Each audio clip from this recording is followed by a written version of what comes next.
you guys like it? Hell yeah! Is this on? Yep. Yes. Thank you. I love Hello. Hi. Oh, thank you. Thank you very much.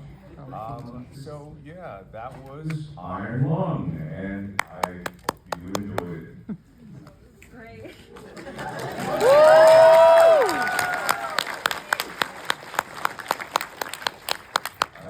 It's obviously been a long time coming, and there's a lot of work that's been put into this. It's so funny to look back on the past few years, and having only worked on this on weekends, because I was the only.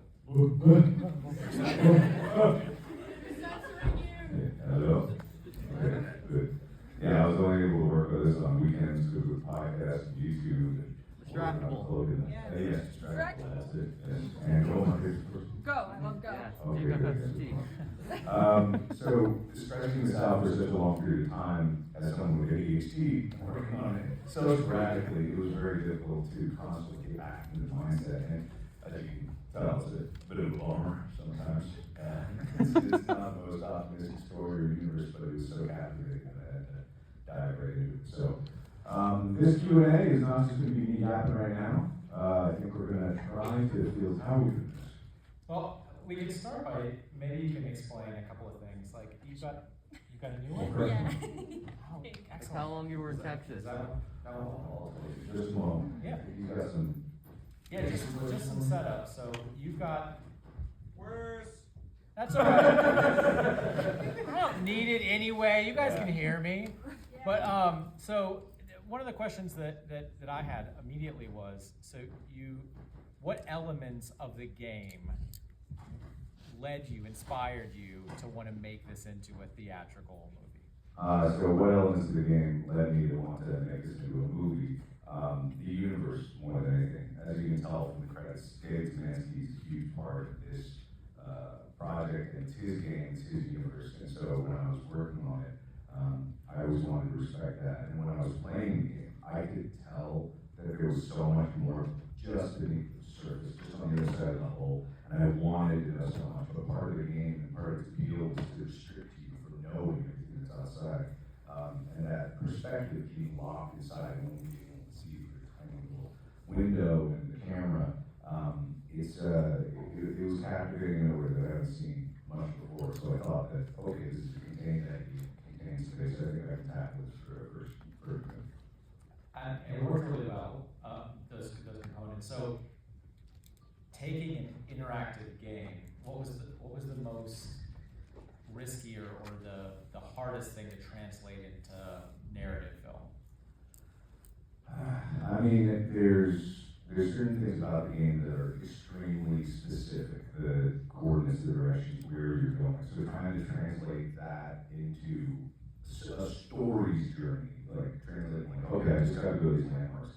And then if the movie could have been, and there's totally a viewable way where the movie could be just a perfect recreation of the game, and it goes from A to B, C to D, and then you die. But I was thinking that to talk with David, and I wanted to expand the universe more and answer some questions. And believe it or not, as confusing as it may seem on first pass, there's a lot of answers in there, but they're locked away, and they're kind of obfuscated. I was trying to tell the story, but also keep it contained and make it so that it's from the perspective of the main character who doesn't necessarily need to or want to know all the things or every detail and just wants to survive.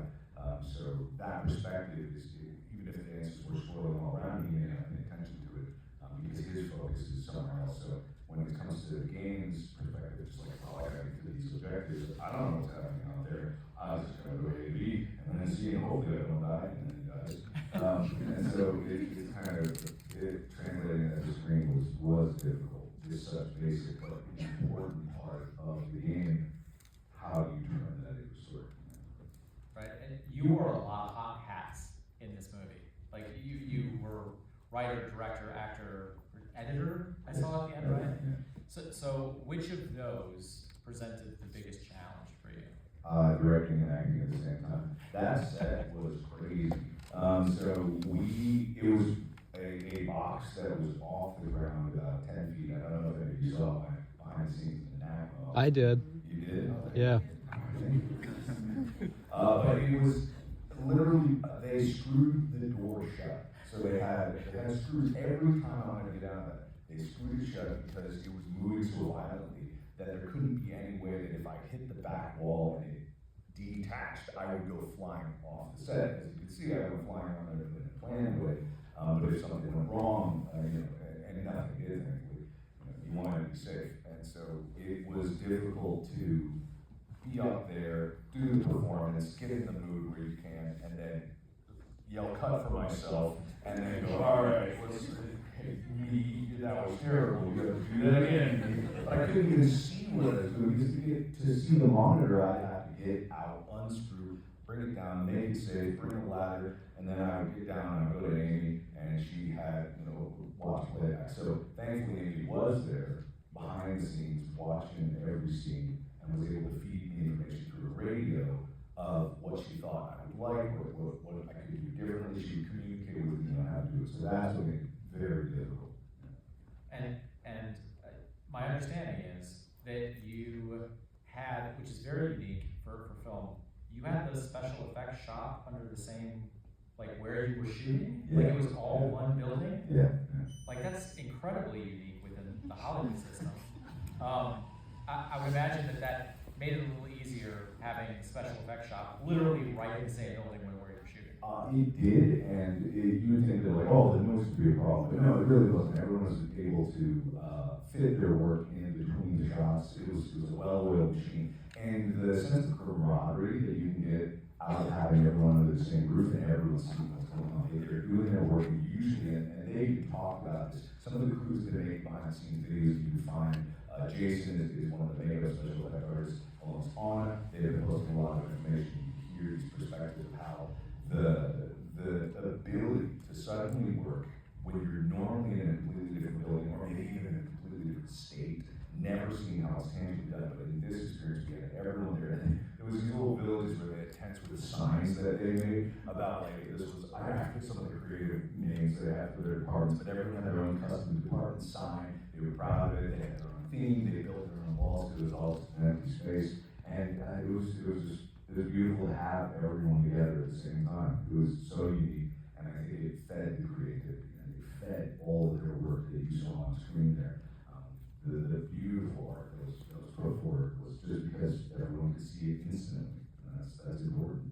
All right, so I've got one more, and then we'll open it up for some other questions. But given the audience reaction from the movie, everybody liked it, right? Yep.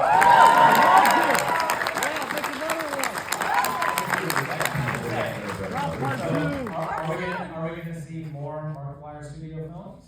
Oh, that's not the studio. No, that's funny. Because when you're releasing a film, they want it to be something studio so badly, they made up Markiplier Studios. That's not the name of the company. They have to have studios there. It's like, no, it's just Markiplier. That's it. Yeah, no, and that's not going to be the name of the future production company for sure. But yes, I'll obviously be making more stuff because I learned so much. Like this is not without flaws. There's many flaws in this, and I can see them probably more glaring than anybody because I'm staring at it for years.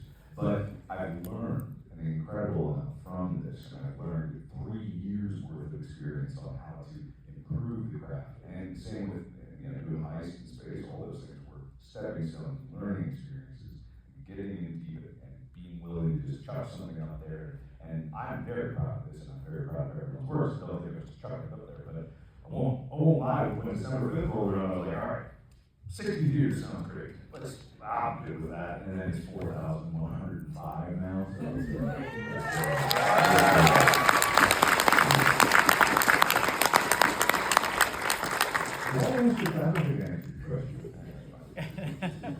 You said yes. I said yes.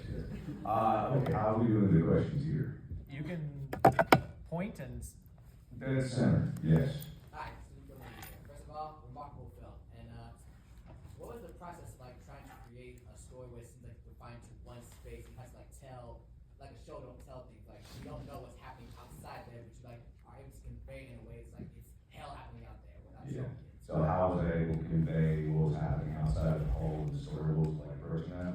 Sound. Like obviously the soundscape is essential. In the game it was essential because you could might hear things moving around sub, or maybe you thought you did. So that's what we wanted in this one, is to give you the sense of there is so much happening. We actually planned very specific actions throughout the entire movie of what is happening. And I worked with the sound designer to be like, this is what I think is happening. You craft that sound with that guidance, but if someone hears that and thinks something else, that's fine. They can believe, because the entire movie is about limited perspective. You know, you don't have concrete answers to what's outside, even if there is a plan. It doesn't really matter what that plan is, because it still happens and it still affects them, or it doesn't affect them. And so when you look at it like that, it's much more cohesive to paint a picture when everything is specified. The locations are specified, where it travels is specific. But even if you've never seen any of this, it's about the slow learning of the character, and hopefully you guys along with him as he's learning the inside of this sub, and also learning what's outside, and getting this kind of, not quite psychic, but he's got an imagination of what's out there in space, and he starts to calculate, like, oh, I can kind of count on this being this wide and this distant. And I'm hoping, my hope was that the audience could follow that as well. So that was all part of the process. All right. I got to see a shit at the Chinese theater, and so there was a lot more than I noticed. You're also the reason I went to go get a film degree and all that, and like costuming. So I was wondering about the costuming. What was the inspiration behind that? What was the inspiration behind the costuming? So we wanted to feel like these characters came from a place with their own culture, whatever it was, but it's 20 years later, and they have barely been able to maintain it. So everything's kind of cobbled together. You see like the tiniest hints and threads of what once was. You can see kind of like when you see barely through the window. And also anyone that's filming this is totally fine. But I'm going to talk openly with spoilers and things like that, so just be careful if you're posting. Make sure you try not to spoil anything. But through the window, right? You see a glimpse of this entirely different culture. It has a different color scheme, and anything that's inside the sub, it's blues, and it's like kind of bright lights, but it's obfuscated by the blood. You can see that they're wearing completely different outfits from that. So they have a separate culture, and when there's such limited moments to define the costuming, to do it, it's like, okay, we have to have something. So there's a lot of little details in the costume, even what you can see, and a few that aren't there that you wouldn't see because it was something worn on her hip. You know, you didn't quite catch that, and we weren't able to show there. So it's like, we tried. Basically, we do everything we could with a limited number of opportunities to showcase who these people were in their costumes, but it's so limited. Now, from the main character's perspective, the costume was a fun adventure of the slow mutation going through there. There were like 24 different steps of the costume, degrading and then starting to mutate. So, and just 12 of them were dedicated to the mutation. We wanted something that was so slow and progressive that you barely noticed it changing. Until the end when it's like, what the hell happened? So I hope that came across as effect there. Yeah. Thank you. All right, let's go the very back left corner. You'll have to yell. Never mind, you get a mic. What did the fake blood taste like? Alright, so I'm gonna go about that. Most of that was listener based, so it was like a food safe, right? One of the mistakes of filmmaking is buying your food safe blood at the beginning of filming and not using it until a month and a half later. Oh. I think you know where that's going. Not all of it spoiled, but one did. And because they would, keep it relatively maintained and sealed off. But one we had to tap to get some blood going earlier. And we had 8 different types of blood. There's so many. I've done so much blood research. I know blood so well right now. Useless knowledge that will never apply to anything. But it tasted awful, horrible. Because not only was it kind of a little bit bad, what happened was, this fascinating thing about that blood is it would start to strip the paint off of everything, make it a paint on the walls. It would just pull it right out of it. We never expected that. None of our testing data showed it happened. So I was not only just tasting the kind of spoiled, food safe blood, I was tasting all the paint, everything that was on the walls, everything that was on my costume. You want to know why I was in the hospital for my eyes? I saw that. Yep. You saw it. It wasn't because of the blood itself. It was because all the blood ran off everything that was around my eyes, all the paint, all the prosthetics, the glues. And I did that last scene. I had to dunk into the blood with my eyes open. The blood was totally fine. I could have done that all day. But because all the makeup here, the fluid, it went into my eye repeatedly. That's what led me to go to the hospital. Mystery solved. Spoilers. You got better makeup. Better makeup. You got better makeup, so it doesn't happen next time. It was incredible makeup. What are you talking about? No one can account for makeup dissolving blood. No one can. You have your phone up there. Yes. No, that row. You were just at that row right there. That guy, the bomber jacket. Yeah. Hi, big fan here. By the way, it was great. Saw it again yesterday, and it kept me really engaged this time around. And the thing I really loved about it, you were basically kind of acting with yourself the whole time. Was there some sort of like method you used? Was the speaker actually connected during filming, or were you just being a crazy person talking to yourself the whole time? I mean, I'm used to that with YouTube, but we had Caroline. Caroline was playing, obviously, her own name, so I've been trying to keep the names relatively secret for now. But Caroline played the female lead, one of the two female leads, who was the person with consolidation, right?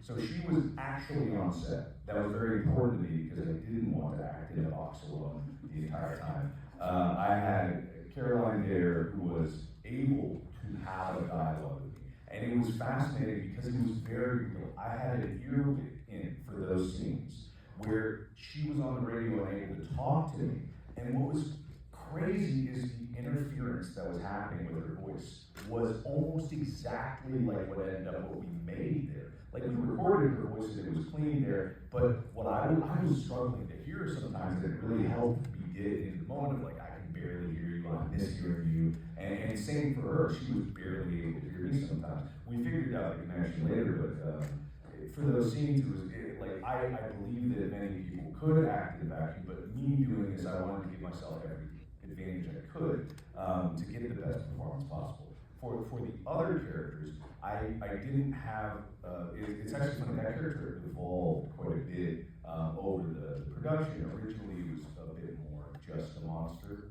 And then I realized the more I could humanize that character, the more I could push that aspect of it, the more interesting that character became. So I had someone there that did the original dialogue, and then that dialogue evolved over time, but it was because I had someone there to originally bounce off of that I was able to actually be in those moments and be in the scene. You know? So I think that it was essential at that point. All right, let's go. There's someone with a pink mustache and crown. Okay, so in the game, obviously you die. What's the process of like the ending that it didn't happen? Wait, say that again. What? So like in the game you die obviously at the end. So what was like the thought process of the ending that you came up with? So I worked very closely with Dave Zemansky, who's the developer of the game for this, and so a lot of this was run by him, and usually what would happen is I would give him ideas of what I think the story could progress through. We started from a very basic framework of, okay, this is the game, but we wanted to evolve somewhere different. We wanted to tell more story, to fill the space, to earn the 2 hours, and so when I started presenting things to him, it would turn out like, oh, this is kind of in-universe, you put guardrails, guiding towards it, but the more horrible things I came up with, the more he was like, yeah, that was great, I like that. But with the ending, it still is pretty much that. The main character dies, but I wanted there to be stakes, right? I needed there to be this motivation for the character. Who is he? Why is he there? Convict, obviously criminal, but he needed to have that arc of his original motivations, just like I just want to live, and then he has to make an impossible decision at the end of it to try to do something that he feels is right, even if it may not be right. Like he has to make a choice. A guy that has absolutely no choice in the entire story has to have an opportunity to make a choice again. So that drove that and crafted everything that he did lead up to that. So that crafted this scenario of, okay, how can this person who has never had a choice have a choice again? And even if it's an impossible choice, it's like just the slimmest of choice. And even if it's like the lesser of two evils, you know, that's still kind of a choice you have to pick. He just plants his flag, and hopefully in that it completes his arc of him growing as a character. So it's a very limited window. It's a very tiny thing because I wanted it to end roughly the same, but you know, not just have frog monster pop through the back. I think it was. I thought it was a pretty fun thing. I kept talking about when we were filming the last part. I was like, yeah, now it's the last week. I'm like, now I'm gonna fight a tooth. Yeah. I was so jazzed up about that. And so it was like super fun, and music just makes it the most psychotic scene ever. And that, man, I can't wait to talk about me sloshing around in the back there. I'll talk about it more in detail. But did anyone spot the apple box? No, not Tiny Box Tim, an apple box. Cool. That scene was so crazy. When I was walking around, there's 4 other people in the cell, and there's 2 cameramen, 1 stunt guy holding one of the cameramen, and then a special effects guy with a hose of blood shooting out. And that thing shoots like 10 gallons a second. It's a fire hose of just pure blood. And so at one point it started shaking so crazy that Phil, the DP, and the first camera operator, he was on an apple box, and then he wasn't, because the apple box goes right into the shot. And so the stunt coordinator grabs the back of his collar. Meanwhile, Cowboy Phil is holding the camera on for dear life. If it dumps in the blood, the camera's dead. And so it's just like, we're just, don't tell the insurance people. We're perfectly safe, and everything was fine. There was no problems at all. Anyway, he was right, holding on for dear life. He held on to a life. The camera bee's getting his ribs slammed into the.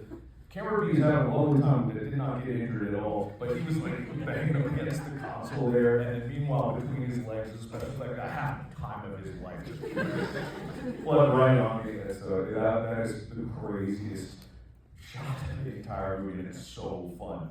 And the assistant director was the one that was, you know, doing the joystick. I think he kind of let out a little frustration on me through the building and tossed me around a bit more violently. So that was fun.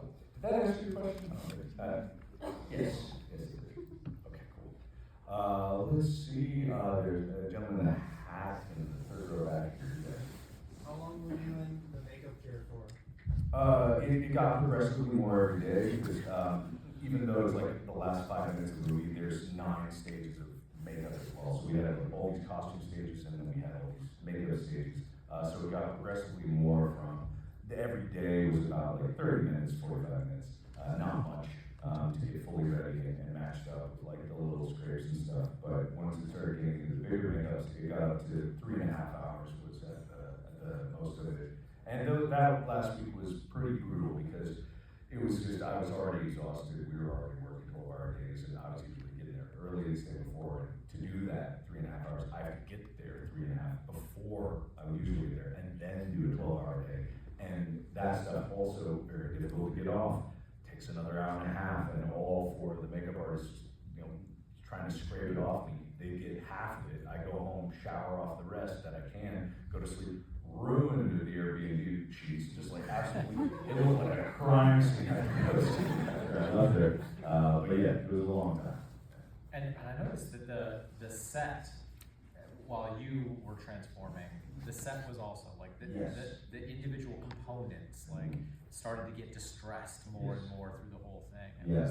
That was part of the thing, and it probably harkens to an answer that somebody really looking for is we wanted this single location. It had to evolve, right? It had to grow, and so I looked at it like an escape room. Right? I wanted the back to be intimidating, kind of foreboding. It was very, very dark, almost completely in shadow, and then as he starts to explore the back, he starts to illuminate a bit more, he plays with light illuminated there, he kind of establishes that rule of it illuminates when he finds the symbol and finds the message, and then it starts to get wet for some reason that we never explained. It could be anything. And then it starts to get, that wetness turns into blood, and then it starts to get more bloody, and then things get more dented, and things get more broken, and then things get more weird, and then it starts to mutate. There was lots and lots of iterations. That's one of the benefits of having everyone in the same group, because everyone can see what everyone else is doing. We shot this chronologically, so that was also very important because you couldn't do that if you shot it any other way. And because it's a single location, you can get away with that. And it was good for me as an actor because I was able to go and have the end, I was so tired and so just like on edge that some of those later performances were just coming out of the natural progression of being in this character, in this, with like the restrictions of it and all these different things. So yeah, the iteration were. But no reshoots, because you can't go back in time and undo everything you've done for the set, right? That is a limitation, right? With the effects, it's possible. That's okay. Touche. I had front console in my garage for a very long time. I love that. All right, let's go with the front, the right there. Yeah. So with the success of Iron Lung, and then, with the success of Iron Lung, and then now the birth of Markiplier Studios, obviously, do you find yourself kind of like itching into starting new projects? And do you find yourself like kind of gearing more towards like adapting other video games, or do you kind of want to look into more like individual creative projects as well? I definitely want to do more. I've infamously, I think, if you've been following me for any stretch of time, you know that when I'm working on one project, I already know what the next thing is. And I have had 3 years to know what multiple other projects I want to do is. But first and foremost, what I'm actually going to do this year is I'm just going to make YouTube videos for a bit. I want to just relax and kind of just focus on YouTube and make that while I slowly prepare for the next things. There's a lot of processes in this whole pipeline of movie making that I have run into that I find to be exceptionally frustrating. And maybe that's just because I'm a YouTuber and I'm just like, oh man, I feel like I can just find a better way, or maybe that's because I'm an asshole. The more I learn about it, the more I feel like there are other paths to do these things. For example, in the edit, let me give an example of editing. This is why I want to build the infrastructure to use before I even judge another project. When I'm editing an image result, and that's actually good, I thought, because it's the color software, it's incredible for that. It's great if you're on Premiere, why? If you started in Premiere, what are you doing? It's just so much better. Anyway, I'm not going to talk about that for a while. But the problem is, in the way that it works right now, and this isn't to disparage the post house at all. They were lovely TV post help. They would put this all together. But the problem is, even now, they're also editing in DaVinci. I have to export everything, and they basically have to rebuild the entire timeline, even though we're in the same software, because they have their other conform systems that they have for their color pipeline, but their colors is also in DaVinci. So it's like, in a sense, there is a technological advantage that has come out of the things, but the old way of doing things still is prevalent in a lot of things in movie making. And this is just one example. There's multiple different integrations where this is a thing that happens. There's a huge difficulty in getting the audio to the audio guy. You have to do it through this process. If you don't edit in Avid, you have to translate it into what's called an AAF, and AAF is the devil. AAF is awful. Yes, they're saying AAF is the worst. If you don't know what that means, thank goodness. I'm gonna Google it. It's worst. It's just so bad because it gets things wrong half the time. It doesn't import correctly the other half of the time, and then it like somehow it gets in there, and the audio mixer thinks you're an idiot because they're like, this is what I'm like, it's the AAF. It's making me look bad. So then they have to retranslate it, and I work with them. There's a lot of inefficiencies that go on there. There's a smoother way in the future to do this with the technological advances and better software. And this isn't even talking about AI. AI has nothing to do with this. This already exists. It's just about building that infrastructure. And that's what I want to do. Markiplier Studios. Anyway, okay. Let's try to go back up again. Let's go. There's 3 people in the second to the back row, dead center. I'm looking at the guy kind of slumped like this, bald. Sorry, that's a no.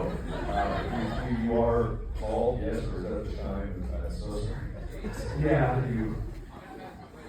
Okay, that's perfect. I assumed that you were together and you were. I'm sorry to call you out. You look great. Okay. You've done other fairly high production projects like Space and Heist. You can just run up to it. Why not?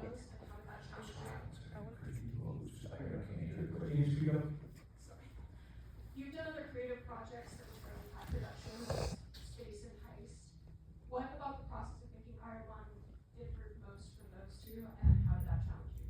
Okay, so in Space, how many of you seen In Space? So a good number of you have seen that. That is a much bigger scope, right? It's a much wider range. There's more videos, there's more characters, there's more costumes, there's more scenes, there's more footage. It's like 6.5 hours total. So that's a very wide thing. And the target that you're hitting with that is also very loose. You don't have to be as specific. You're not trying to narrow down an experience to one little dot. I try to with the story, but in general, someone can jump into that and enjoy it. Never read the ending, that's fine. With a movie, you don't have that option. If you don't have the audience following you to get to the ending, they leave halfway through. And it's just like they didn't think it was worth their time. So I would say with this one, it's not that it's a bigger scope. It actually was a smaller crew, obviously less characters. There's less that's actually happening. There's less kind of craziness except at the end, but it's very focused, right? And so the target you're trying to hit is smaller. And with this movie, I knew going into it and coming out of it, and I learned through the process that that target is about trying to funnel all of these creative juices from everybody involved. And so many things, even though I was wearing a bunch of hats, there's no way that I could do all that stuff. The only reason that I really learned so much from other departments and learned how to do these other things is so I can communicate with those departments better. That way I'm not asking them something that's impossible. And I know what I'm talking about. At least they know that they're not talking to an idiot that's just trying to say something to say something. I want to have a conversation that's in earnest with them. And that is where I think it differs. I am trying my best to meet these experts at their craft where they are their best and where they want to do their best. And then everyone on the set, when it comes to space, they're not worried about it. They do a great job, but they're not worried, oh, this is going to be a showcase of my skill. It is going to be judged at a level that is, when I'm making a feature, suddenly everyone on the crew tries to elevate their work and tries to meet that challenge because of the expectation of theater and expectation of film. And so everyone else is counting on me to allow them to channel that energy best. So I'd say that's the difference. The stakes are higher, the target's smaller, and that everyone is on their A game, and I need to rise to that as well. Okay. Let's do 2 more. 2 more? Yep. Let's go the Renaissance hoodie, the hood up right there with the phone. Do you have any plans for digital or Blu-ray? Yes, we do.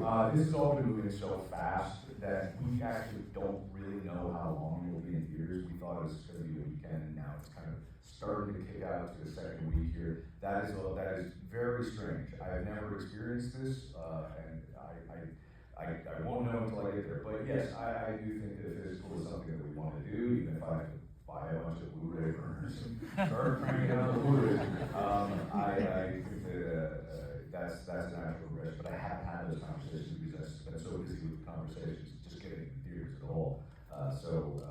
With the minor game that I have, I'll say yes to that, yes to getting it online, even if I just have to put it up on my channel. I want more people to see it, so we're working on it as fast as we can. All right, so we got one more. I want to go to Pepsi, holding up the Pepsi and the program.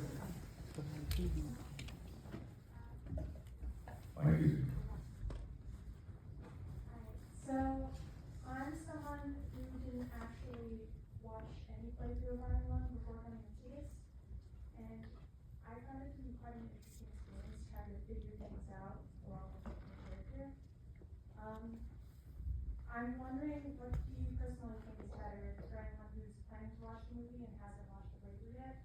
Would you recommend they watch the playthrough first and then watch the movie, or watch the movie and then watch the playthrough?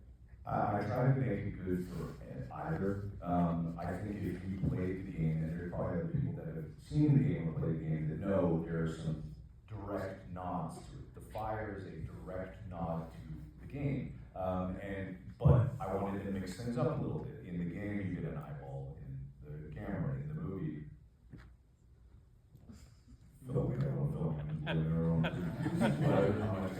you know, you get it, right?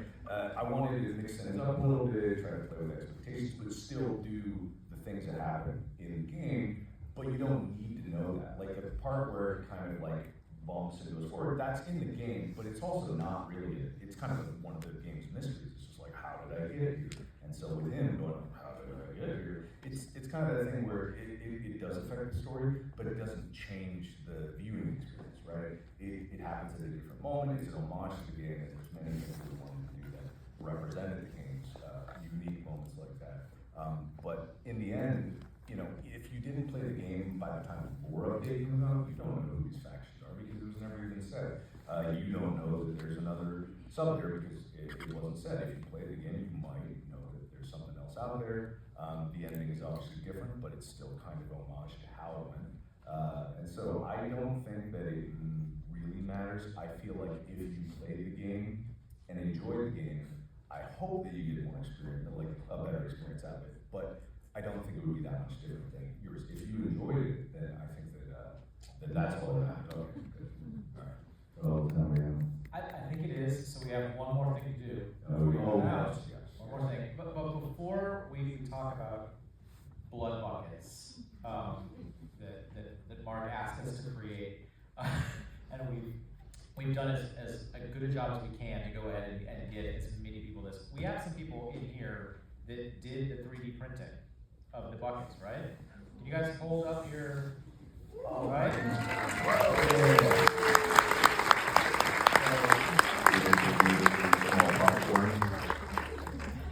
Did they?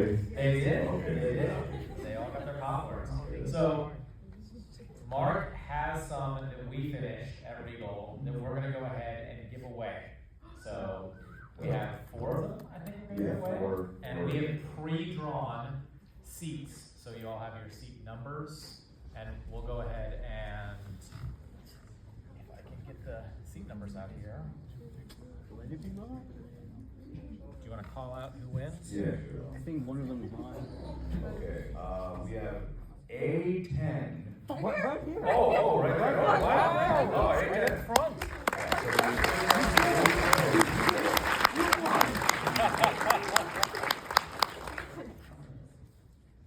And then we have K7. K7.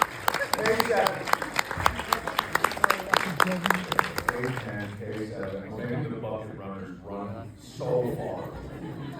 Right. Alright. I feel like playing a bingo here. G17. G17. Congratulations, the last one. Is that J or I think it's I. I? We'll say it's I. I won. I won.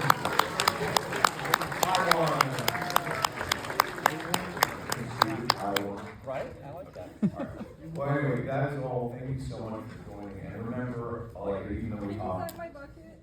Oh, but I haven't signed everybody's bucket. I got the What if markers. we made our own bucket? Yeah, I'll sign.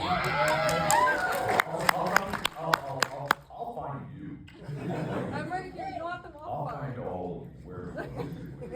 Thank you so much. But remember, spoilers, please keep them to yourself. A lot of people are going to see tomorrow. More people are going to see it over the weekend.